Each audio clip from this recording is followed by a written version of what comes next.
பற்றியும் சிறப்பாக எடுத்து சொன்னார்கள்.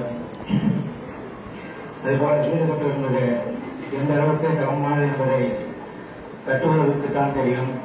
அதுபோல நாம் ஆரம்ப செலவுகளை விட்டுவிட்டு இதுபோல் நமக்கு தேவையான ஒரு நிரந்தர சொத்த வீடு என்பதை புரிந்து கொண்டு ஒவ்வொருவரும் இதுபோல் அவர்களுக்காக ஒரு இல்லத்தை கட்டிக்கொண்டால் பிற்காலத்தில் அதை எவ்வளவு உதவியாக இருக்கும் என்பதும் இங்கு பேசிய அவர்கள் எடுத்து சொன்னார்கள்.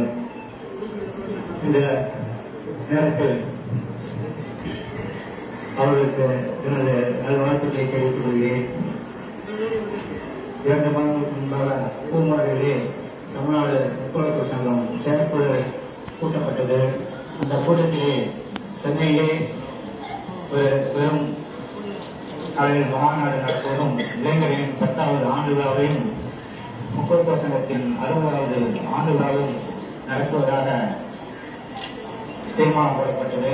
அதுவும் அக்டோபர் 1 வாரத்திலிருந்து தெரிவிக்கப்பட்டது. ஆனால் இன்று அக்டோபர் 1 வாரம் நடந்து கொண்டிருக்கிறது. ஆனால் மாநாடு என்ன வாய்ப்பு என்று பலருக்கு கேள்விக்குறியாக இருக்கலாம். இந்த மாநாடு அறிவிக்கப்பட்டவுடன் பல மாவட்டங்களிலிருந்து தேதி மிகவும் குறுகிய காலத்தில் இருப்பதால் அதை தள்ளி போட வேண்டும் என்று பலர் கேட்டுக்கொண்டார்கள். அதன்படி நாம் புதுக்கோட்டையில் அதற்குரிய முற்போக்கு சங்கத்தின் மாநில தலைவர் மரியாதைக்குரிய ராமச்சந்திரன் அவர்களை சந்தித்து பேசிய போது அவர்களும் விரைவிலே தஞ்சை, புதுக்கோட்டை, திருச்சியிலே மீண்டும் ஒரு செயற்குழுவை கூட்டி அந்த செயற்குழுவிலே நாம் தேதியை அறிவிக்கலாம் என்று அவர்கள் சொன்னார்கள்.